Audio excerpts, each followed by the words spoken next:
ಅತ್ಯುದ್ರಿಕ್ತವಿದೋಷಸಸ್ವತಮಃ ಜ್ಞಾನೈಕತಾನಪ್ರಭಾ ಸರ್ವಪ್ರಾಭವಶಕ್ತಿಭೋಗಬಲಸತ್ಸಾರಾತ್ಮದಿವ್ಯಾಕೃತಿಂ ಸೃಷ್ಟಿಸ್ಥಾನನಿರೋಧನಿತ್ಯನೇತಿ ಪ್ರಾಣಪ್ರಕಾಶಾವೃತಿ ಬಂಧಾಮೋಕ್ಷವಿಮೋಕ್ಷದಂ ಹರಿಮಜಂ ನಿತ್ಯಂ ತದೋಪಾಸ್ಮಹೇ. ನೆಕ್ಸ್ಟ್ ಈಗ ಎಲ್ಲಿದೆ? ನಿನ್ನೆ ಆಗಿತ್ತು. ಮುಂದೆ ಉದ್ಗೀತ ಉಚ್ಚೇರಿಗೇಯತ್ವ ಸಯವ ಪುರುಷೋತ್ತಮ ಅದೇ ತಾನೇ ಆಗಿತ್ತು. ಏತೇಷ ಭಗವಾನ್ ವಿಷ್ಣು ಧ್ಯಾಯನ್ನೇಕಂ ತಮಕ್ಷರಂ ಏಕಪುತ್ರೋ ಮುಕ್ತಿಮೇತಿ ಧ್ಯಾಯನ್ ಪ್ರಾಣೇಷು ರಶ್ಮಿಷು ಬಹುಪುತ್ರೋ ವಿಮುಕ್ತ ಸ್ಯಾತ್ ತಸ್ಮಾತ್ ಧ್ಯಾಯೇತ್ ತದಾ ತಥಾ ಪರಂ.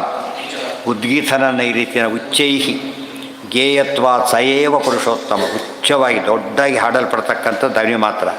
ಸಯೇವ ಪ್ರಾಣವೋ ದೇಹೇ ಓಮಿತ್ಯೇವ ಸದಾ ಜಪ.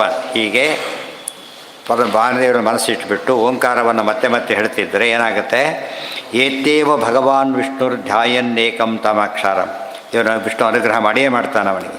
ಏಕಪುತ್ರೋ ಮುಕ್ತಿಮೇತಿ ಧ್ಯಾಯನ್ ಗುಣೇಶು ರಶ್ಮಿಷು.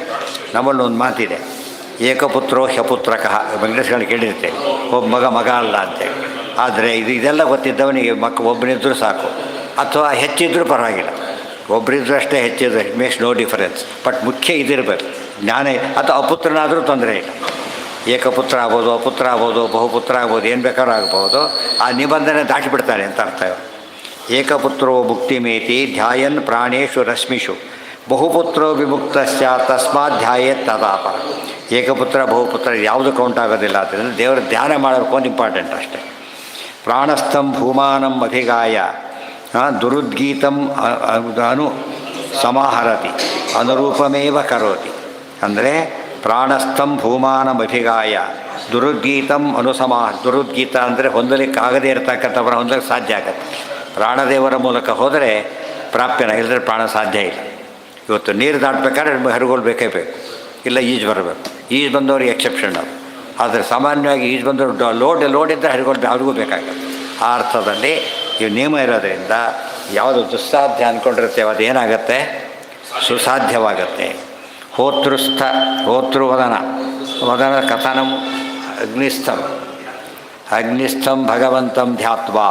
ಅಲ್ಲಿ ಸದಾಕಾಲ ದೇವರ ಕಡೆ ಗಮನ ಇದ್ರೆ ಆಯ್ತು ಅಷ್ಟೇ. ಆಮೇಲೆ ಅನ್ಯಥಾ ಗಾನಜಂ ದೋಷಂ ಅಗ್ನೌ ಧ್ಯಾತ್ವಾ ಹರಿಂ ಪರಂ ಅಪಾಕರೋತಿ ತಸ್ಮಾತ್ ತಂ ಧ್ಯಾಯೇದೈವ ಅಗ್ನಿಗಂ ಸದಾ ಇತಿ ತ್ರೈವಿದ್ಯೆ. ಆದಷ್ಟು ಅಗ್ನ್ಯಂತರ್ಗತ ಪರಮಾತ್ಮನ ಧ್ಯಾನ ಮಾಡೋದು ಬಹಳ ಮುಖ್ಯವಾದ ಅಂಶ ಇದು. ಅಗ್ನಿ ಅಂತ ಹೇಳಿದ್ರೆ ಎರಡು ಅಗ್ನಿಗಳು. ಒಂದು ಅಗ್ನಿನ ನಾವು ಹೋಮಾದಿಗಳಲ್ಲಿ ಕಾಣ್ತೇವೆ, ಇನ್ನೊಂದು ಪ್ರಾಣಾಗ್ನಿ. ಇದು ಹೋಮದ ಅಗ್ನಿ ಅಲ್ಲ, ಅದು ಇದಲ್ಲ, ಜಡ ಅಗ್ನಿ, ಅಗ್ನಿದೇವರು ಎಲ್ಲ ಚಿಂತನೆ ಮಾಡಬೇಕು. ಪ್ರಾಣಾಗ್ನಿ ಡೈರೆಕ್ಟ್ ಅದು. ಆದ್ದರಿಂದ ದೊಡ್ಡ ಪ್ರಾಣಾಯಾಮ ಪರಂಬಲಂ ಅಂತ ಹೇಳಿದ್ರಲ್ಲ ಹಾಗೆ ಅಲ್ಟಿಮೇಟ್ ಅಂತ. ಅಗ್ನಿ ಬಿಟ್ಟಿರಲಿಕ್ಕಾಗೋದಿಲ್ಲ. ಅರ್ಥಾತ್ ಏಕಾಸಿ ಅಗ್ನಿ ಬರೋದಿಲ್ಲ ಈ ಅಗ್ನಿ. ಯಾಕೆ ಹೋಮಿಗೆ ಯಾವ್ದು ಮಾಡೋಕ್ಕೋ ಬರೋದಿಲ್ಲ ಅವರು. ಅದು ಈ ಪ್ರಾಣಾಗ್ನಿಗೆ ದೋಷನೇ. ಯಾವಾಗ ಬೇಕಾದ್ರೆ ಮಾಡೋದು. ಪ್ರಾಣ ಹೋಗೋ ಕಾಲಕ್ಕೂ ಕೂಡ ಆ ಪ್ರಾಣಾಗ್ನಿ ಜೊತೆ ಬರೋದು ಅದಿರಬೇಕು. ಅಲ್ಲಿ ಸಾಕಿ ಹೊತ್ತು ಎಷ್ಟು ಪಾಪ ಅವ್ರು ಈಗ ಬಂದರು. ಇವತ್ತು ಚೇಂಜ್ ಗೊತ್ತಿದ್ದಿಲ್ಲ, ಇವತ್ತು ಟೈಮಿಸ್ ಚೇಂಜ್ ಗೊತ್ತಿದ್ದಿಲ್ಲ. ಸರಿ ಸರಿ ಸರಿ ಬೇರೆ ಕಾಲಕ್ಕೆ 8:30 9:30 ಅಂತ ಹೇಳಿದ್ದು. ಇವತ್ತು ಇದಾಗಿದೆ. ಹಾಂ.